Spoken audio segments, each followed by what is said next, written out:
Now I want to welcome with us U.S. Representative from Arkansas who introduced 3 bills at the Congress for the Copts, Congressman French Hill. Thank you so much.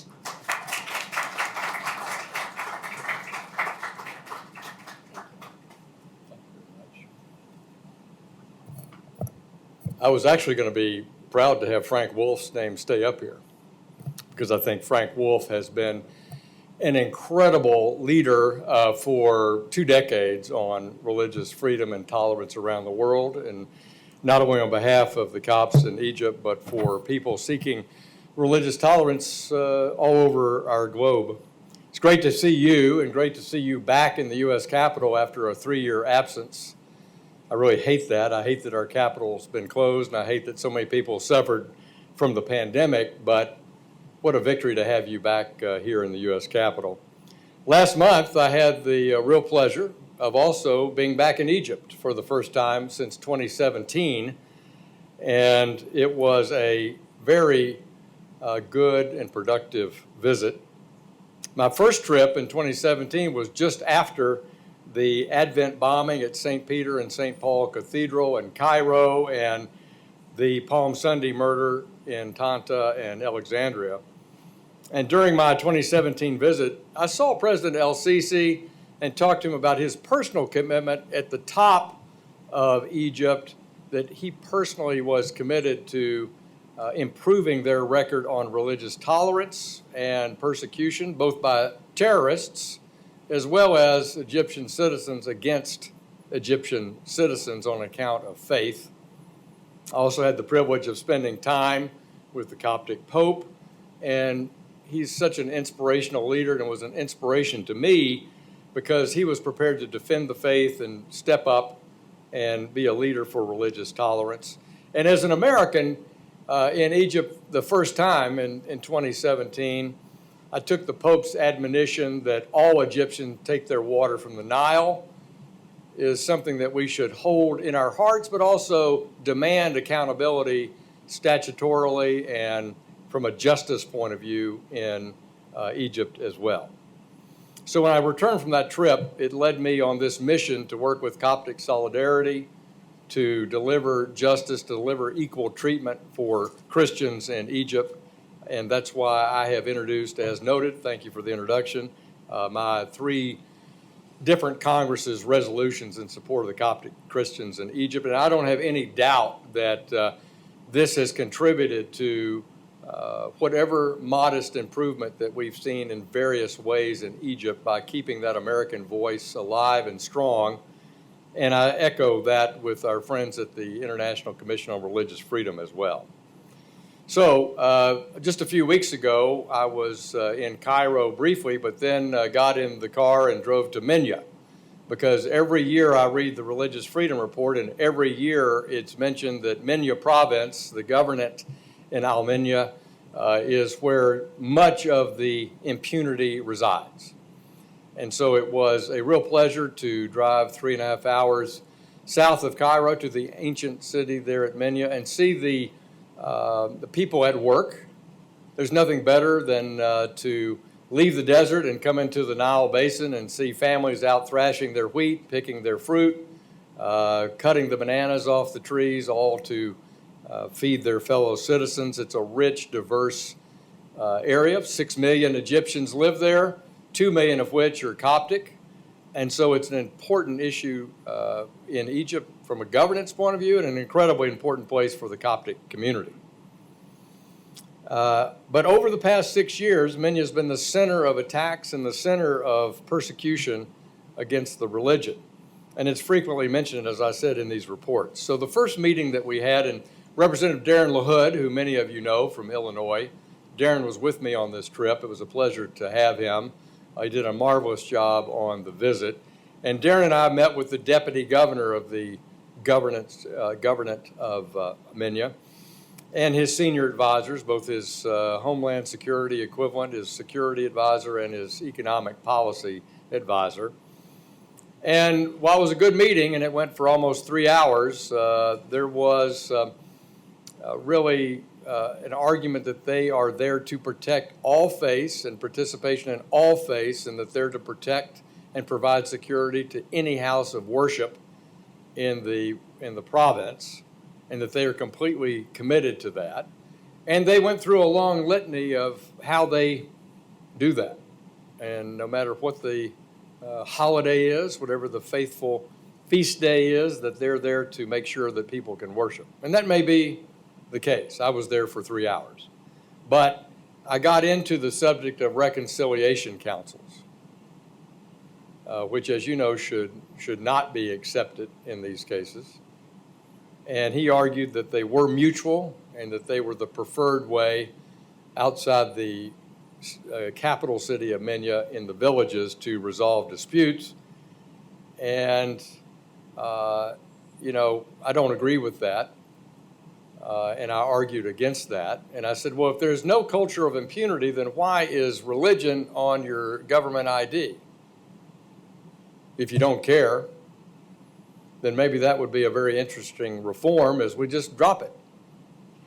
If all Egyptians are equal, if they all take their water from the Nile, why not? So I got an eye roll when I made that comment.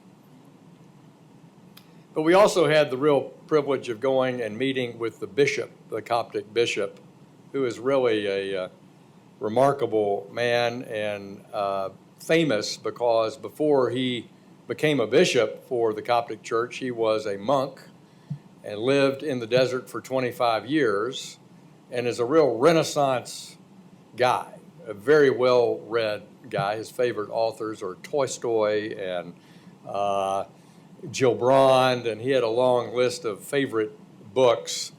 But he has the backbone of steel, and you should be very proud of this bishop in this faraway place and his defense of the faith for his 2 million communicants there in Minya. He argued that it is better than it was in the dark days of 2011 to 2017, and he agreed with the assessment that El-Sisi at the top tries to set the right tone and deliver the right message. But he also agreed that with the Religious Freedom Foundation, the Commission's results, that Minya is still an issue, and that he has led the way in opposition to the reconciliation councils, and for every village, for every Coptic, he has argued, just don't participate. He says, Egypt has a splendid justice system. Let's use it. Let's use it. Because if you're in the minority, a reconciliation council imposed by the majority in a little village is intimidating. In America, we don't even want to go to our property owners association meeting. So we can understand what it's like to have a tough meeting, but think about that in a religious context, in an environment where even if it is a village and you know the ancestry of every villager, you still got that intimidation factor that's apparent. And it's up to the civil authorities to resolve that. So the bishop is strongly disagreed with the assessment that those are working and that they're mutual and that it's accepted. And I think that's an important point for us to keep in mind when we're talking to Egyptians. He did say that the country was making progress in amending the educational standards. Another key point by the Religious Freedom Commission, that K through 12 education, try to remove the prejudice is there, improve tolerance, remove the bias. But if you read their report written here in America in English, you'll see that, yes, there's some baby steps forward in the right direction, but much more to do. Our Catholic Pope Francis has called for that at his meeting with the Grand Imam at Al-Azhar, and so we need to keep that pressure up too. Don't think that things are that dramatically better. And so he urged us to keep the pressure on that educational component.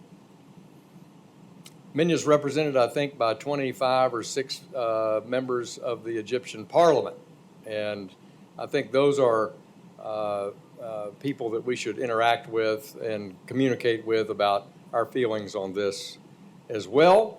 And then a final point I'd make about the church issue, which the Egyptian government has made a big issue about registering churches, rebuilding churches, paying to rebuild churches that are in some way destroyed by a terrorist attack or by an attack by an Egyptian citizen against another Egyptian citizen.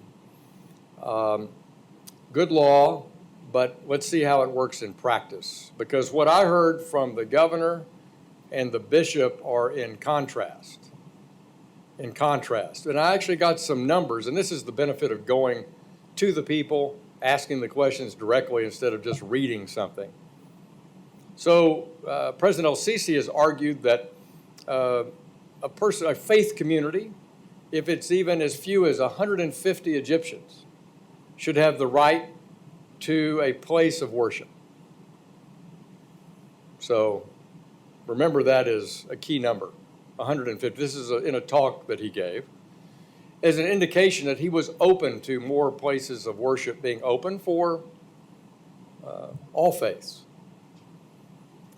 So I asked the bishop how many churches, Coptic churches, exist in Minya versus the 2 million approximate Coptic citizens in Minya. Well, you would build, under President El-Sisi's suggestion, probably 1,000 new churches in that province. And the bishop's very had a nice smile on his face, and he said, well, I just would use, if one were to use the president's number, this is how many churches might be built. So the churches are being registered, and perhaps they're being protected for feast days and extra protection. But if you think there are new churches being approved in the Coptic church or the evangelical American churches in significant numbers, I can't see that that's the case, at least on my visit in one place in Egypt. But you can be assured that we will continue in the House of Representatives to fight for religious tolerance here in Egypt. We'll fight for it here in America first, but we'll fight for it in Egypt, and we'll fight for it wherever people of a minority faith are being persecuted around the world, whether it's in Nigeria or Iran or in China or in Nicaragua. So you have my word on that, and thanks for the invitation to be with you. Thanks for standing firm here, and thanks for being a great partner as we advocate for Coptic solidarity in the House. Thank you.